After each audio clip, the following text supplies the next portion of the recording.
नमस्कार दोस्तों, स्वागत है आपके अपने YouTube चैनल संस्कृत अड्डा पर। दोस्तों, आज के जो वीडियोस में हम करने वाले हैं बाल विकास एवं शिक्षा शास्त्र से संबंधित महत्वपूर्ण क्वेश्चन जो आपके आगे आने वाले एग्जाम के लिए महत्वपूर्ण रहेंगे।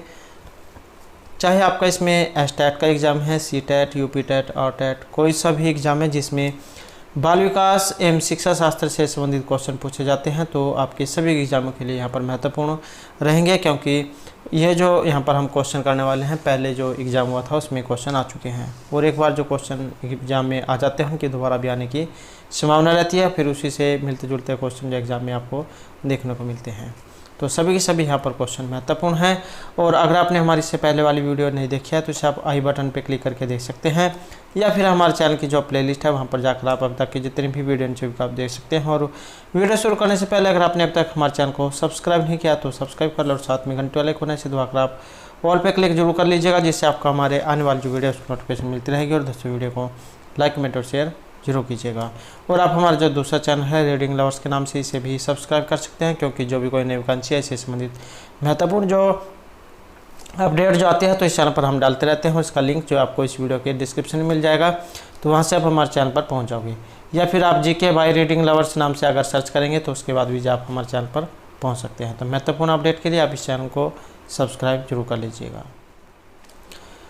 तो हमारा जो यहाँ पर पहला जो क्वेश्चन है, एक समावेशी कक्षा में किसी शिक्षिका की सबसे महत्वपूर्ण भूमिका है, और यहाँ पर आपको भी जो है आंसर जानने का मौका दिया जाएगा, जिससे जो आपके तैयारी के बारे में पता लग जाएगा कि आपकी कितनी एग्ज़ाम के लिए तैयारी हो चुकी है और कितनी होनी बाकी है। तो यहाँ पर ऑप्शन है हमारे, यह सुनिश्चित करना कि शिक्षिका कक्षा को मानक निर्देश दे रही है, बच्चे के माता पिता के व्यवसाय को जानना ताकि शिक्षिका प्रत्येक बच्चे के भावी व्यवसाय को जान सके, सुनिश्चित करना कि प्रत्येक बच्चे को अपनी संभावनाओं को प्राप्त करने का अवसर मिले, कक्षा के लिए ऐसी योजना बनाना कि प्रत्येक बच्चा समान गति से आगे बढ़े। तो एक समावेशी कक्षा में एक शिक्षिका की सबसे महत्वपूर्ण जो भूमिका है वो रहेगा ऑप्शन 3 में, सुनिश्चित करना कि प्रत्येक बच्चे को अपनी संभावनाओं को प्राप्त करने का अवसर मिले, क्योंकि सभी छात्रों की जो क्षमता होती है वो अलग अलग होती है। कुछ बच्चे जो है कक्षा में तेज़ काम करने वाले होते हैं, जो जल्दी जल्दी से अपना काम पूरा कर लेते हैं, कुछ धीमी गति से चलने वाले होते हैं। नेक्स्ट है हमारे यहाँ पर, अपनी कक्षा के बच्चों को उनकी अपनी अवधारणाओं को बदलने में आप किस प्रकार सहायता करेंगे। बच्चों को सूचनाएं लिखाकर उन्हें याद करने को कहकर, यदि बच्चों को अवधारणाएं गलत हो तो उन्हें दंड देकर, तथ्यात्मक जानकारी देकर या अवधारणाओं के बारे में बच्चों को अपनी समझ को व्यक्त करने का अवसर देकर। और इसमें जो हमारे यहाँ पर आंसर जो ऑप्शन 4 ये रहेगा, अवधारणाओं के बारे में बच्चों को अपनी समझ को व्यक्त करने का अवसर देकर। तो बच्चे को भी जो है सोचने का अवसर दिया जाना चाहिए, ताकि उनके भी जो है दिमाग जो है उसकी बुद्धि का अपने प्रयोग करें। नेक्स्ट हमारे यहाँ पर, जब बच्चे एक विशेष संख्या में पुस्तकें पढ़ते हैं तो उन्हें एक प्रमाण पत्र दिया जाता है। यह रणनीति शायद अधिक समय तक काम न करे, क्योंकि यह क्षमता बच्चों को केवल प्रमाण पत्र प्राप्त करने के लिए पुस्तकों को पढ़ने की तरफ ले जा सकती है। पुस्तकालय में बहुत अधिक पुस्तकों को खरीदने की आवश्यकता होगी। जब अधिक संख्या में बच्चे पढ़ना शुरू कर देंगे तो बड़ी मात्रा में प्रमाण पत्र देने होंगे। बच्चों को पुस्तकों को पढ़ना बच्चों को उनके गृह कार्य को पूरा करने में बाधा डालेगा। तो जब बच्चे एक विशेष संख्या में पुस्तकें पढ़ते हैं तो उन्हें एक प्रमाण पत्र दिया जाता है। तो यह रणनीति शायद अधिक समय तक काम न करे। तो इसका जो यहाँ पर कारण लिया गया है ये ऑप्शन रहेगा 1 में, कि यह क्षमता कि बच्चों को केवल प्रमाण पत्र प्राप्त करने के लिए पुस्तकों पढ़ने की तरफ ले जा सकती है, कि इसको पढ़ने से प्रमाण पत्र मिलता है तो चलो भाई आप प्रमाण पत्र पढ़ो। तो यहाँ पर ये ऑप्शन जो है 1 सही हमारा रहेगा, क्योंकि इसे बच्चे जो है अपने जो मार्ग जो है उससे भटक सकते हैं। नेक्स्ट क्वेश्चन हमारे यहाँ पर, किसी कक्षा में शिक्षक की जो भूमिका है, समय सारणी का कठोरता से पालन करना और पाठ्यक्रम से बंधे रहना, सीखने की विश्वसनीय स्थितियाँ जुटाना और शिक्षकों को स्वतंत्र चिंतन की सुविधा देना, अपने ज्ञान से शिक्षार्थियों को परिपूर्ण करना और उन्हें परीक्षा के लिए तैयार करना, सीधे तरीके से ज्ञान पहुँचाना और शिक्षार्थियों को सही उत्तरों के लिए तैयार करना। और इसमें हमारा जो आंसर ऑप्शन 2 ये रहेगा, सीखने की विश्वसनीय स्थितियों को जुटाना और शिक्षार्थियों को स्वतंत्र चिंतन की सुविधा देना।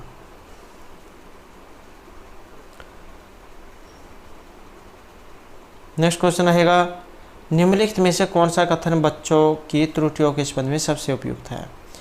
गलतियों से बचने के लिए बच्चों को शिक्षा का अनुकरण करना चाहिए। बच्चों की गलतियों को गंभीरता से लिया जाना चाहिए और उन्हें कठोर दंड दिया जाना चाहिए ताकि वे गलती न दोहराएं।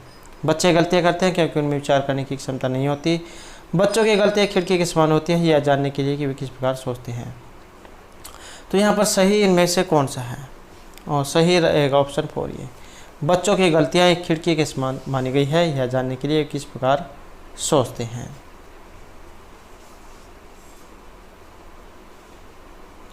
बच्चों द्वारा जो की जाने वाली गलतियां जो होती है वो एक खिड़की के समान क्यों माना गया है? जिस प्रकार खिड़की जो होती है उसमें से हम बाहर जो आसानी से देख सकते हैं, तो इसी प्रकार बच्चे की जो गलतियां हैं वो हम देख सकते हैं कि वे किस प्रकार सोचते हैं। नेक्स्ट क्वेश्चन है, हमारा आकलन शिक्षण अधिगम प्रक्रिया का अभिन्न अंग है क्योंकि आकलन से अध्यापक बच्चों के अधिगम को समझता है और उसके अपने शिक्षण की परिपुष्टि भी होती है। आकलन ही एकमात्र तरीका जो आश्वस्त करता है कि शिक्षकों ने पढ़ाया और बच्चों ने सीखा। आज के समय में केवल अंक ही शिक्षा में महत्वपूर्ण है। बच्चों को अंक दिए जाने चाहिए ताकि वे समझ सके कि अपने सहपाठियों की तुलना में वे कहाँ पर हैं। और इसमें जो हमारा रहेगा ऑप्शन ए की है। तो आकलन जो है इससे अध्यापक बच्चों के अधिगम को समझता है। आकलन करना क्या हो गया, मतलब जो आप टीचर ने एक पढ़ाया है तो टीचर को जो बच्चों के बारे में ये जरूर जानना चाहिए कि उन्होंने कितना अध्ययन कर लिया है ताकि उनकी गलतियां जो उसको पता लग सके। तो वही होता है आकलन करना। तो आकलन से अध्यापक यहाँ बच्चों के अधिगम को समझता है और उसके अपने शिक्षण की परिपुष्टि भी होती है कि कितना उन्होंने पढ़ा दिया है, बच्चे जो पढ़ाया है वो समझ भी रहे हैं या उनके सिर के ऊपर से जा रहा है। तो आकलन जो है बच्चे का जरूर होना चाहिए। जैसे आप कक्षा में पढ़ाते हैं तो बीच बीच में से जो है उनसे क्वेश्चन भी पूछते रहने चाहिए ताकि ये भी पता लगता रहे कि उनका ध्यान भी पढ़ने में है या वे कक्षा में पीछे बैठे सो रहे हैं। नेक्स्ट हमारे यहाँ पर पाठ्यचर्या ऐसी हो जो पाठ्य पुस्तक के ज्ञान को पुनः प्रस्तुत करने के स्थान पर बच्चों को अपनी आवाज़ें पाने, कार्य करने के लिए अपनी जिज्ञासा का पोषण करने, प्रश्न पूछने और जांच पड़ताल करने तथा अपने अनुभव को बांटने तथा विद्यालय के ज्ञान के साथ जोड़ने में सक्षम बनाएं। राष्ट्रीय पाठ्यचर्या की रूपरेखा 2005 पृष्ठ 13। इस पृष्ठभूमि में एक शिक्षक की भूमिका क्या होनी चाहिए? तो एक शिक्षक की इसके लिए भूमिका क्या होनी चाहिए? बच्चों को उनकी अपनी समझ और अपने ज्ञान को साझा करने के पर्याप्त अवसर देना, बच्चों के अनुभव को निरस्त कर पाठ्यपुस्तकों पर ध्यान केंद्रित करना, पाठ्यपुस्तक के अध्याय को क्रमवार पूरा कराना या सुनिश्चित करना कि शिक्षक अच्छे प्रश्न पूछे और शिक्षार्थी अपनी उत्तर पुस्तिका में उत्तर लिखें। और इसमें जो हमारा यहाँ पर माना गया है तो यह रहेगा ऑप्शन ए की है। बच्चों को उनकी अपनी समझ और अपने ज्ञान को साझा करने के पर्याप्त अवसर देना।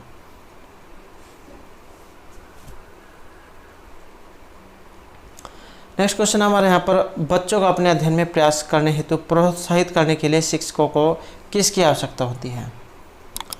बच्चे को नियंत्रण में रखना, अन्य बच्चों के साथ तुलना करना, प्रेरित करना या बच्चे को डांटना। तो ये डांटने वाले जो क्वेश्चन है ये कभी भी सही नहीं होते हैं, तो ये आप जरूर याद रखिएगा। तो यहाँ पर जो इसमें से आंसर जो ऑप्शन 3 को माना गया है, बच्चे को प्रेरित करना। तो बच्चे को अपने अध्ययन में प्रयास करने व प्रोत्साहित करने हेतु एक शिक्षक को बच्चों को प्रेरित करने की आवश्यकता होती है।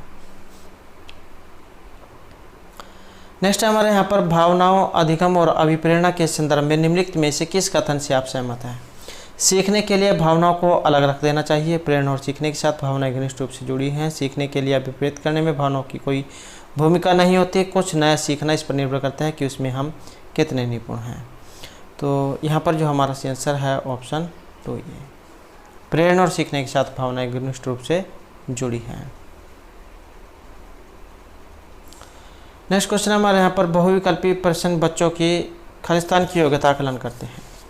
सही उत्तर का निर्माण करने में, उत्तर की व्याख्या करने, पहचान करने या प्रत्यय समझने।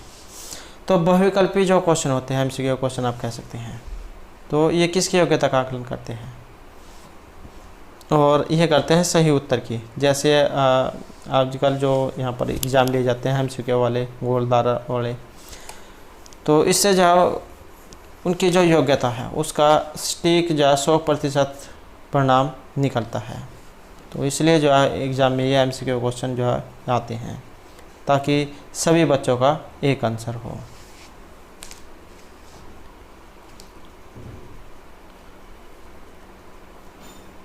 नेक्स्ट क्वेश्चन हमारे यहाँ पर समाजीकरण की प्रक्रिया में शामिल नहीं है। मूल्य और विश्वासों का अर्जन, आनुवंशिक संरचना, एक संस्कृति की रीति और मानदंडों को सीखना या कौशलों का अर्जन करना। और इसमें रहेगा ऑप्शन 2 हमारा आनुवंशिक संरचना। तो समाजीकरण की प्रक्रिया में मूल्यों, विश्वासों और कौशलों को अर्जन किया जाता है। एक संस्कृति की रीतियों और मानदंडों के सीखने को भी समाजीकरण की प्रक्रिया में सम्मिलित किया जाता है। समाजीकरण की प्रक्रिया में आनुवंशिक संरचना को सम्मिलित नहीं किया जाता। तो ऑप्शन 2 यहाँ पर हमारा रहेगा। नेक्स्ट क्वेश्चन हमारा यहाँ पर मानसिक संरचना जो चिंतन के निर्माण के प्रखंड है, इसके लिए जिन पियाजे ने जिस शब्द या पद का प्रयोग किया वो इनमें से कौन सा है। तो जिन पियाजे ने किस शब्द या पद का प्रयोग किया है, जिन, परिपोषण प्रखंड, स्कीमा या विकास के क्षेत्र। और इनके अनुसार किया गया था ये स्कीमा शब्द का अवधारणा है। तो मानसिक संरचनाएं जो चिंतन के निर्माण प्रखंड है, इसके लिए जिन पियाजे ने स्कीमा अर्थात अवधारणाई शब्द जो है इस पद का प्रयोग किया है। नेक्स्ट क्वेश्चन हमारे यहाँ पर वाइगोत्स्की के अनुसार बच्चे स्वयं से क्यों बोलते हैं। बच्चे अपने प्रति वयस्कों का ध्यान आकर्षित करने के लिए बोलते हैं। बच्चे स्वभाव से बहुत बातूनी होते हैं। बच्चे अहम केंद्रित होते हैं। बच्चे अपने कार्य को दिशा देने के लिए बोलते हैं। तो ये जो वाइगोत्स्की जो है इनके अनुसार बच्चे स्वयं से क्यों बोलते हैं, और इनके अनुसार रहेगा ऑप्शन 4 हमारा कि बच्चे अपने कार्य को दिशा देने के लिए बोलते हैं। तो ये जो वाइगोत्स्की जो है इनके अनुसार जन्म के समय शिशु का व्यवहार सामाजिकता से काफ़ी दूर होता है। यह अत्यधिक स्वार्थी होते हैं और इनके अनुसार बच्चे अपने कार्य को दिशा देने के लिए स्वयं से बोलते हैं। नेक्स्ट हमारे यहाँ पर अधिगम आवश्यकता वाले बच्चों को एक समान दिखाई देने वाले अक्षरों और वर्णों में भ्रम होता है। बच्चे दृश्य शब्दों को आसानी से पहचानते और समझते हैं। बच्चों का मानसिक विकास मद होता है। ये बच्चे निम्न बुद्धि लब्धि वाले होते हैं। तो अधिगम आवश्यकता वाले, और इसमें जो माना गया है तो ऑप्शन 1 हमारा रहेगा। बच्चों को एक समान दिखाई देने वाले अक्षरों और वर्णों में भ्रम होता है। तो कुछ जो छात्र होते हैं पढ़ने लिखने, मौखिक अभिव्यक्ति, शब्दों की वर्तनी, गणित एवं तर्क शक्ति को समझने आदि में अशक्त और कमजोर होते हैं, जिसे अधिगम आवश्यकता कहा जाता है। और ऐसे बच्चों को एक समान दिखाई देने वाले अक्षरों और वर्णों में भ्रम होता है। नेक्स्ट हमारे यहाँ पर सृजनात्मकता क्या है। बुद्धि का एक प्रकार है जो उन कौशलों से संबंधित है जो संचित किए गए ज्ञान और अनुभव पर निर्भर होते हैं। बुद्धि का एक प्रकार जो संसाधन की गति को सम्मिलित करते हुए सूचना प्रक्रमण कौशलों पर अत्यधिक निर्भर होता है। समस्याओं के मौलिक और अपसारी समाधान को पहचानने अथवा तैयार करने की योग्यता है। सृजनात्मकता 2 से 100 पर की बुद्धि लब्धि से सर्वाधिक बेहतर ढंग से प्रभावित होती है। और सृजनात्मक जो यहाँ पर लिया गया है इसका अर्थ ऑप्शन हमारा रहेगा 3 में कि समस्याओं के मौलिक और अपसारी समाधानों को पहचानने अथवा तैयार करने की योग्यता।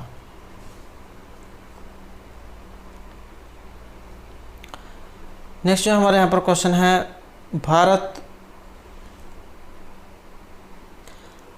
भारत में बहुत से बच्चे विशेषकर लड़कियाँ विद्यालय में आने से पहले और विद्यालय से वापस जाने के बाद घर का काम करती हैं। आपके विचार से इस संदर्भ में एक शिक्षिका को गृह कार्य के बारे में क्या करना चाहिए। शिक्षिका को ऐसे गृह कार्य देना चाहिए जो विद्यालय में कराए गए अधिगम को बच्चों के घरेलू जीवन से जोड़ता हो। शिक्षिका को सुनिश्चित करना चाहिए कि बच्चे अपने गृह कार्य पूरा करने के लिए सुबह जल्दी उठे और देर रात रोकें। बच्चों के माता पिता से उनके गृह कार्य को पूरा कराने के लिए ट्यूशन लगवाने के लिए कहिए या उसे उन बच्चों को कठोर दंड देना चाहिए जो अपना गृह कार्य पूरा नहीं करते हैं। तो ये कठोर दंड अगर आपको दिखाई दे तो इसका तो आंसर आप भूल जाओ कि कभी ये सही होगा, क्योंकि कठोर दंड कभी भी जय शिक्षा विज्ञान में नहीं आता है। तो इसमें जो हमारा यहाँ पर सी आंसर जो लिया गया है तो ये ऑप्शन 1 में रहेगा कि शिक्षिका को ऐसे गृह कार्य देना चाहिए जो विद्यालय में कराए गए अधिगम को बच्चों के घरेलू जीवन से जोड़ता हो।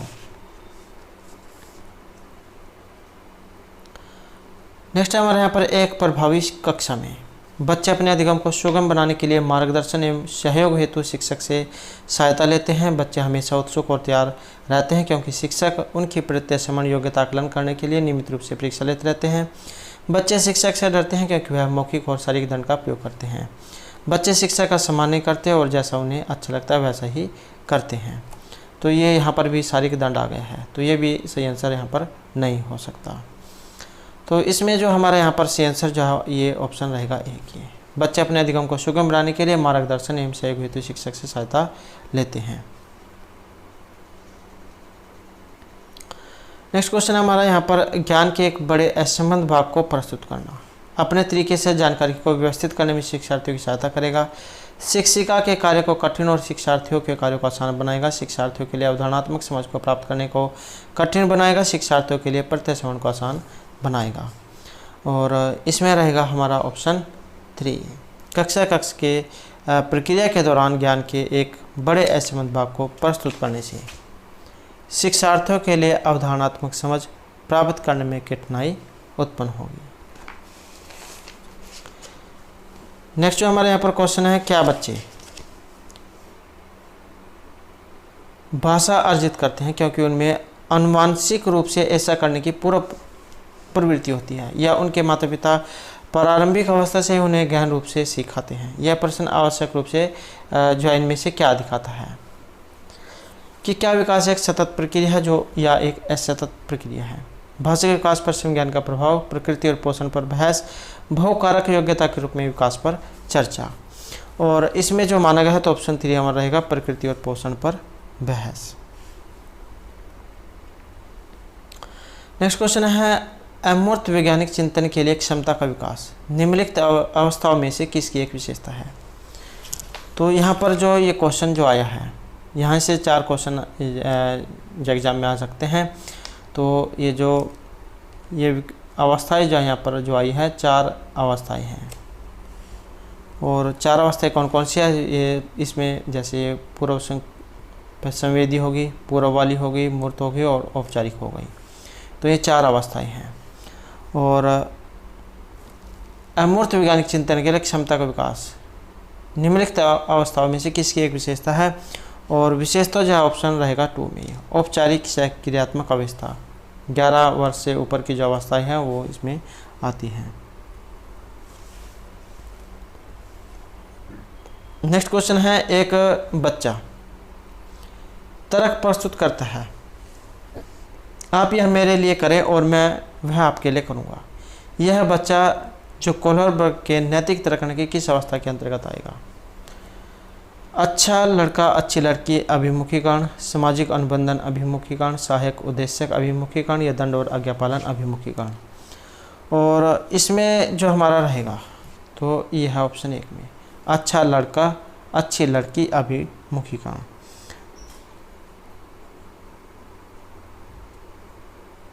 तो ये जो कोहलरबर्ग जो है इनका नैतिक तर्क सिद्धांत, ये भी आपने याद रखना है। नेक्स्ट क्वेश्चन हमारा यहाँ पर प्रगतिवादी से अनुबंधन और पुनः बलन के सिद्धांतों पर आधारित है, पाठ्य पुस्तकों पर आधारित है क्योंकि विज्ञान के एकमात्र वैध स्रोत हैं। इस मत पर विश्वास करती है कि शिक्षक को अपने उपागम में दृढ़ रहना है और वर्तमान समय में बिना दंड का उपयोग किए बच्चों को पढ़ाया नहीं जा सकता। समस्या समाधान और आलोचनात्मक चिंतन पर अधिक बल देती है। और इसमें रहेगा ऑप्शन 4 हमारा, समस्या समाधान और आलोचनात्मक चिंतन पर अधिक बल देती है। तो प्रगतिवादी शिक्षा ये बालकों में समस्या समाधान और आलोचनात्मक चिंतन के विकास पर अधिक बल देती है, जिससे बालक का सर्वांगीण विकास सुनिश्चित हो सके। नेक्स्ट है हमारे यहाँ पर विभिन्न मुद्दों और विमर्शों पर उनके लिए कारण प्रस्तुत करते हुए बच्चों को अपनी व्यक्तिगत राय को व्यक्त करने के लिए प्रोत्साहित करने वाले प्रश्न किसको बढ़ावा देते हैं? बच्चों का मानकीकृत आकलन, विश्लेषणात्मक और आलोचनात्मक चिंतन, अभिसारी चिंतन, जानकारी का पुनः स्मरण। और यहाँ पर रहेगा ऑप्शन 2 हमारा, विश्लेषणात्मक और आलोचनात्मक चिंतन। तो शिक्षण प्रक्रिया में विभिन्न मुद्दों और विमर्शों पर उनके लिए कारण प्रस्तुत करते हुए बच्चों को अपनी व्यक्तिगत राय को व्यक्त करने के लिए प्रोत्साहित करने वाले प्रश्न बालकों में विश्लेषण और आलोचनात्मक चिंतन को बढ़ावा देते हैं। नेक्स्ट हमारे यहाँ पर निम्नलिखित में से कौन सा कथन विकास और अधिगम के बीच के संबंध को सर्वश्रेष्ठ रूप में जोड़ता है? तो कौन सा कथन है जो विकास और अधिगम के बीच संबंध को सर्वश्रेष्ठ रूप से जोड़ेगा? विकास अधिगम से स्वतंत्र है, अधिगम विकास के पीछे रहता है, अधिगम और विकास समानार्थक परिभाषिक शब्द है, अधिगम और विकास एक जटिल तरीके से अंतः संबंधित है। और इसमें रहेगा ऑप्शन 4 हमारा, अधिगम और विकास एक जटिल तरीके से अंतः संबंधित है। तो बालकों का विकास एवं अधिगम एक निरंतर प्रक्रिया है, जिसके साथ बालकों में उन सिद्धांतों का भी विकास होता है जो बच्चे प्राकृतिक व सामाजिक दुनिया के बारे में बताते हैं। तो इस प्रकार से यहाँ पर अधिगम और विकास एक जटिल तरीके से अंतः संबंधित माने गए हैं। अगला क्वेश्चन हमारा, इनमें से कौन सा विकास का एक सिद्धांत नहीं है? विकास संशोधन योग्य है। विकास केवल संस्कृति से शासित और निर्धारित होता है, जीवन पर्यंत होता है। विकास वंशज क्रम और पर्यावरण दोनों से प्रभावित होता है। तो विकास जो है यहाँ पर माना गया ऑप्शन 2 को, विकास केवल संस्कृति से शासित और निर्धारित होता है। तो यहाँ पर आप ध्यान दो, अगर यहाँ पर जो नहीं में पूछा गया है तो इसी कारण से ये है, और अगर यहाँ पर इसको काट कर पूछा जाता तब ये जो यहाँ पर केवल जो शब्द आया इसकी तरफ आपने जरूर ध्यान देना है। यहाँ पर जो केवल वाले जो ये क्वेश्चन होते हैं ये कभी भी हमारे सही नहीं हो सकते, क्योंकि हम सर्वांगीण जो विकास है उसको लेकर चलते हैं। तो ये केवल अपने बारे में ही होने वाले क्वेश्चन कभी भी सही नहीं होते। तो यहाँ पर ये नहीं में है, इस कारण से यहाँ पर ये सही हुआ है। नेक्स्ट क्वेश्चन हमारा यहाँ पर, बाल केंद्रित कक्षा की एक प्रमुख विशेषता है कि उसमें शिक्षक की भूमिका ज्ञान को सीखने के लिए इसे प्रस्तुत करना है और शिक्षक का मानक मानदंडों पर आकलन करना है। शिक्षक के मार्गदर्शन से शिक्षार्थियों को अपनी स्वयं की समझ का निर्माण करने के लिए उत्तरदायी बनाया जाता है। शिक्षक के द्वारा बल प्रयोग और मनोवैज्ञानिक नियंत्रण होता है जो अधिगम पथ और बच्चों के व्यवहार को निर्धारित करता है। शिक्षक बच्चों के लिए व्यवहार के समरूप तरीकों को निर्धारित करता है और जब वे उसका पालन करते हैं तो उन्हें उपयुक्त पुरस्कार देते हैं। और इसमें रहेगा ऑप्शन हमारा 2 ये, शिक्षक के मार्गदर्शन से शिक्षार्थियों को अपनी स्वयं की समझ का निर्माण करने के लिए उत्तरदायी बनाया जाता है। नेक्स्ट रहेगा, बुद्धि के बारे में निम्नलिखित में से कौन सा कथन सबसे अधिक उपयुक्त है? बुद्धि को केवल मानकीकृत बुद्धि लब्धि परीक्षणों के आयोजन के द्वारा विश्वसनीय रूप से निर्धारित किया जा सकता है। बुद्धि मूलभूत रूप से स्नायु तंत्र संबंधी कार्यप्रणाली है, उदाहरणार्थ परिक्रमण की गति, संवेदी भेद आदि। बुद्धि विद्यालय में अच्छा प्रदर्शन करने की योग्यता है। बुद्धि बहुआयामी है और इसमें कई पहलू निहित है। और इसमें रहेगा ऑप्शन 4 हमारा कि बुद्धि क्या है, बहुआयामी है और इसमें कई पहलू निहित है। तो ये जो गार्डनर जो है इनके अनुसार बुद्धि का स्वरूप एकांकी न होकर बहुआयामी है। तो ये मनोवैज्ञानिक जो ये भी आपने इनका नाम याद रखना है, हार्वर्ड गार्डनर। तो इनके अनुसार बुद्धि का स्वरूप एकांकी न होकर बहुआयामी है जिसमें कई पहलू निहित होते हैं।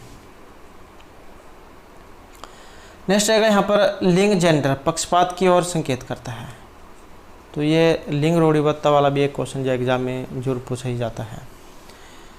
आनुवंशिक विभिन्नता जो लड़कों और लड़कियों में मौजूद है, स्त्री उचित और पुरुषोचित विशेषताओं में सापेक्षिक रूप से स्वयं का बोध, अपने शरीर विज्ञान के कारण लड़कों और लड़कियों के बीच विभिन्नताओं की स्वीकृति, सांस्कृतिक अभिवृत्तियों के कारण अपेक्षाओं पर आधारित लड़कों और लड़कियों से भिन्न व्यवहार करना। और इसमें रहेगा ऑप्शन 4 हमारा, सांस्कृतिक अभिवृत्तियों के कारण अपेक्षाओं पर आधारित लड़कों और लड़कियों से भिन्न व्यवहार करना। तो ये लिंग जेंडर वाला क्वेश्चन है।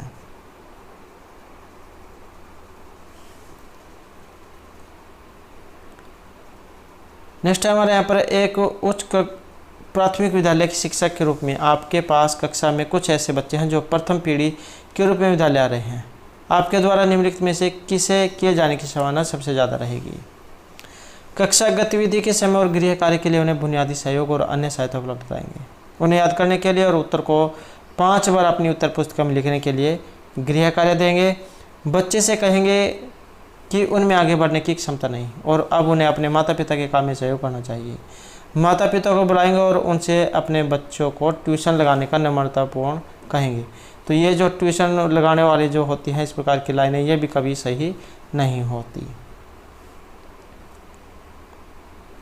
और ये अपने बच्चों के माता पिता के काम में सहयोग करें। तो इस प्रकार के जो है ये भी क्वेश्चन कभी, ये लाइनें जो है कभी सही नहीं हो सकती हैं। तो सही जो है यहाँ पर ऑप्शन 1 रहेगा, कक्षा गतिविधि के समय और गृह कार्य के लिए उन्हें बुनियादी सहयोग और अन्य सहायता उपलब्ध कराएंगे।